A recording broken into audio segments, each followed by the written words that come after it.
It started with a friend request by Sudeep Nagarkar, read by Abhishek Sharma. To my Mickey and Minnie.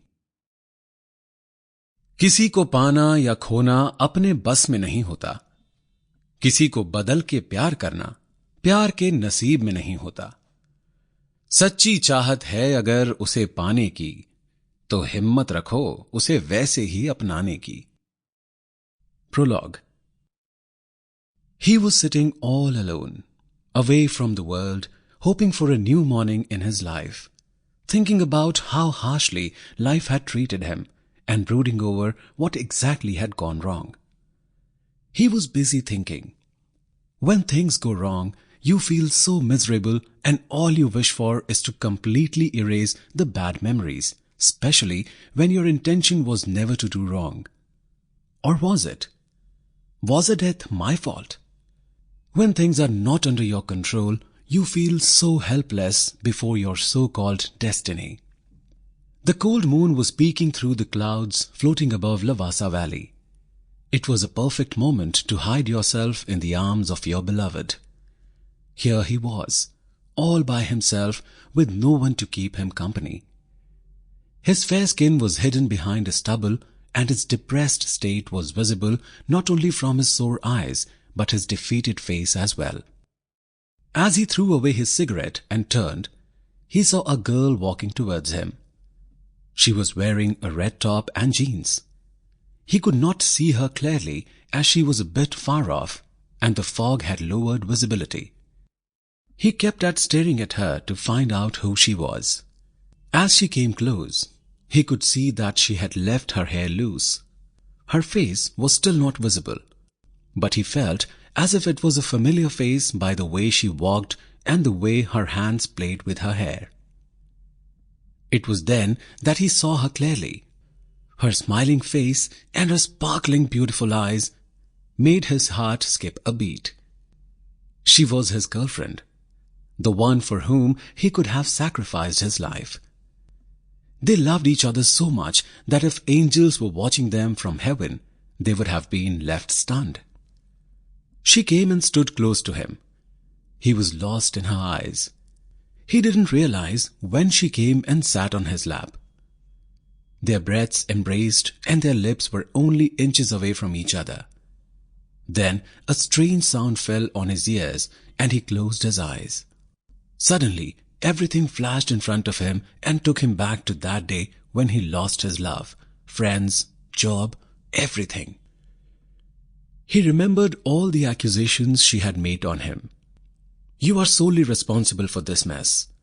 You deserve nothing better. You can try to be honest to yourself, if nothing else.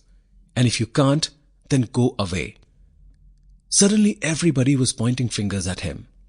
Suddenly he had become answerable to everyone around him. He saw nothing but a dead end ahead. He opened his eyes wishing to see her in front of him, but there was no one. He searched for her in all directions, wishing to be with her at that moment. He wanted to relive all their memorable moments again, but all his desires evaporated in thin air as he sat in his resigned state. Sometimes he would question himself whether he was really innocent. Or was he the culprit behind all the chaos that had occurred in the last few months? He was about to light another cigarette when Kritika came and stood next to him, patting him on his back. Kritika was his 4 a.m. friend who always supported him in the worst of situations. She was your typical girl next door, with short hair and a cute smile. She was full of positive energy and could make anyone feel happy even on the worst of days. According to her, the reason behind her charm and beauty was the amethyst crystal she carried in the locket around her neck. She believed it was a symbol of positive energy and could seduce anyone around her. Kritika was one of his best friends even though they had met only a few months ago. Together they believed that time cannot define your relationship. It's the bonding you share even if you have met a day before. What are you doing here? She asked. I just want to be left alone. I want to be away from everyone. What will you achieve by doing that? We all know that you're innocent. Whatever happened was fate's doing. You are not responsible for the accident. I'm sure you will find some way or the other to prove your innocence. You just have to wait for the right time to come. Kritika consoled him. I really don't know how to do that. It seems as if sand is slipping through my hands and I'm watching helplessly. Come on now. Everyone is waiting for you at the hotel. It's my birthday. Kritika had booked them at the Ekant Hotel to celebrate her birthday on February 13th. As soon as he got up, a drop of tear rolled down his cheek. He remembered all that he had been accused of, and that broke his spirit into pieces. He took out his mobile phone and sent a message to Aleesha. It's hard to describe how I feel now. I want to explain everything to you, but I don't know how to. I feel so alone and I'm scared. All kinds of thoughts are running through my mind. Stress is eating me up every minute. If only you were by my side today, I would have never felt so alone. Our gang has gathered here to celebrate a birthday party, and my eyes still search only for you. But alas, you are not here. Do you feel the same pain as I do? Kritika was watching him, waiting patiently for him to finish texting. She thought of making him understand that everything will be back in its place one day. However, she avoided looking at him as it would hurt him more. She looked the other way round, rubbing her hands, trying to keep herself warm in the cold wind. It was a starless night. The other couples around him seemed to enjoy the darkness of the night and the privacy it allowed them. It was not the same for Kritika and him though. Kritika was extremely worried for her friend who was looking for a way to bring back normalcy to his life. But they knew that they were trying to climb an impossibly high peak. They were trying to forget the hurt of the past and the fears of the future, wishing his life gets back on track soon, and with it, the smile on his face. Thanks, Kritika, for being by my side during this tough phase, he said, feigning a smile. Oh, shut up. I know how much you love Aleesha. Just the mention of her name was enough to bring a smile to his face. She meant a lot to him, and he needed her to support him against all odds. She was the love of his life. He looked back to see whether he had really seen her a few minutes ago. But Aleesha was nowhere around him. Aleesha. Aleesha! Aleesha! Your dad just called up to say that the first list of colleges is out. Aleesha's mom screamed from the kitchen. Aleesha was addicted to her BlackBerry Messenger and was busy chatting with her friends in her bedroom. Aleesha, keep your phone aside. Your BBM is not going to help you secure admission anywhere.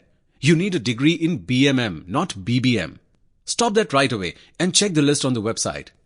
She continued screaming. Realizing her mom was not going to stop till she succeeds in stopping her, she kept her phone aside. She looked irritated at having been asked to stop chatting since she was expecting a confirmation message from one of her friends for a late-night house party.